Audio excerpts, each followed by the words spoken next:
आज आपण रत्नागिरीतील एक महत्त्वाचं पर्यटन स्थळ सागरी मत्स्यालयाला आपण आलेलो आहोत।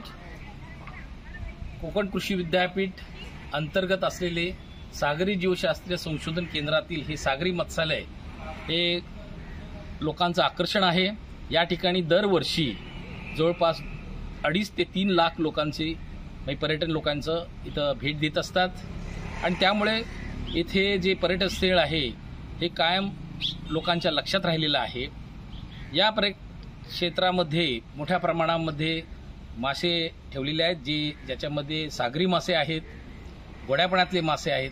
हे अतिशय आकर्षक मासे आहेत, दुर्मिळ मासे आहेत आणि कोकणात आढळणारे आहेत विशेष करून, त्यामुळे मोठ्या प्रमाणात लोक येत असतात। आता आपण या प्रत्यक्ष सागरी मत्स्यालय जे आहे त्याची धावती भेट घेऊ, त्यामध्ये जतन करण्यात आलेले ठेवण्यात आलेले माशाची पाहणी करूया, त्याची माहिती घेऊया। यामध्ये गोड्यापणातले शार्क मासे आहेत। आपल्याला शार्क मासे समुद्रातले माहिती आहेत, परंतु गोड्यापणातले सुद्धा काही शार्क मासे असतात। पण घरामध्ये टाकी कशी ठेवावी याचे एक उत्कृष्ट उदाहरण म्हणून या ठिकाणी एक टाकी बसवलेली आहे। आपण प्रत्यक्षात या मत्स्यालयात प्रवेश करतो त्यावेळेला विविध प्रकारचे आपल्याला मासे पाहायला मिळतात।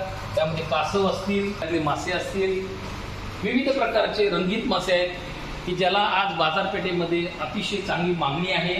त्या प्रत्येक माशाचं एक वैशिष्ट्य असतं। आता या ठिकाणी आपण ऑस्कर मासा पाहतोय। हा ऑस्कर मासा हा ऍक्च्युली मांस भक्षक आहे आणि अतिशय आकर्षक आहे, परंतु याला इतर कुठलाही मासा याच्याबरोबर ठेवू शकत नाही। त्यानंतर जो आर्वाना मासा आहे तो जगप्रसिद्ध आहे। हा मासा शुभ मासा म्हणून ओळखला जातो। घरामध्ये जर आपल्याला समृद्धी वाढवायची असेल, घरामध्ये सुख शांती असेल तर प्रत्येकाने हा मासा ठेवावा असं बोललं जातं। आपल्याला हा व्हिडिओ आवडल्यास लाईक करा, शेअर करा, बेल आयकॉनवर बटन दाबून हे चॅनल सबस्क्राईब करा। धन्यवाद।